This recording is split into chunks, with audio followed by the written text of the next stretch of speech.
Saya mau ngomong ke kamu ya apa adanya. Zaman sekarang itu ya, kalau kamu nggak punya utang, nggak punya cicilan, nggak kenal pay letter, nggak kenal pinjol, judulnya kamu itu orang hebat. Kamu itu orang kaya yang sesungguhnya.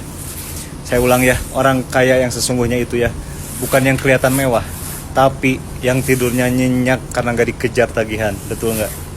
Coba ya kamu lihat sekeliling kamu. Gajinya UMR, tapi cicilan selangit. HP baru tiap tahun, tapi tiap bulan gali lubang tutup lubang. Beli baju biar dipuji, padahal di rumah bingung bayar listrik. Makan di tempat yang bagus biar diposting. Besoknya makan mie instan sampai gajian. Kelihatannya kaya, tapi aslinya karyawan bank, karyawan pinjol, karyawan pay letter. Kerja aja buat bayar bunga, hidup buat bayar gengsi. Saya nggak nyalahin kamu ya yang pernah ngutang. Saya juga pernah. Tapi saya mau ya kamu sadar, zaman sekarang ya, bisa hidup tanpa cicilan itu prestasi. Bisa nolak pay letter padahal tinggal klik. Itu mental orang kaya. Bisa tidur tanpa mikir tanggal jatuh tempo. Itu mewah yang gak bisa dibeli. Karena jujur aja ya, banyak yang gajinya gede tapi tiap tanggal 1 udah habis buat bayar cicilan. Mobil ada tapi BPKB di bank. Motor keren tapi STNK sekolah di leasing. Rumah bagus tapi sertifikatnya lagi liburan entah di mana. Terus dengan bangga bilang, aku punya ini itu padahal punya utang. Makanya saya bilang ya, kalau hari ini kamu gak punya utang, kamu hebat. Gak usah malu HP kamu jadul. Gak usah minder motor kamu tua ya. Gak usah insecure rumah kamu ngontrak. Selama itu semoga nyicil ya. Kamu lebih kaya dari yang sok kaya padahal boncos.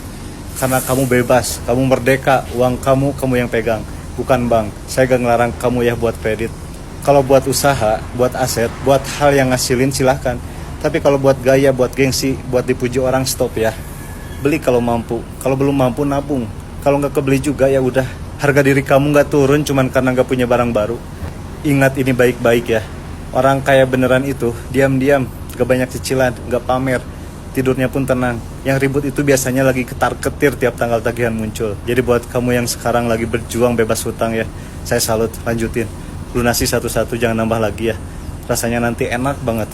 Gajian, uangnya buat kamu, bukan buat bayar masa lalu. Buat kamu yang udah bebas hutang sekarang ya, jaga, jangan gampang tergoda cicilan 0%. Karena cicilan tetap cicilan, utang tetap utang. Enak di depan, nyekik di belakang. Mending hidup tenang tanpa cicilan, betul nggak? Mending hidup tenang tanpa cicilan, atau mending ngadepin gengsi dulu, terus pusing belakangan. Nah, moga ya kamu kapok sama pay letter atau pinjol. Moga kamu sadar, biar gak banyak yang kejebak. Zaman sekarang ya, orang yang gak punya utang itu langka. Jadi kalau kamu salah satunya, angkat kepala kamu. Kamu orang hebat, kamu orang kaya yang sesungguhnya. Karena kekayaan paling mahal itu ya, bukan saldo, tapi ketenangan. Betul nggak? Mudah-mudahan ya ada jalannya untuk melunasi hutangnya semua ya tanpa sisa. Amin.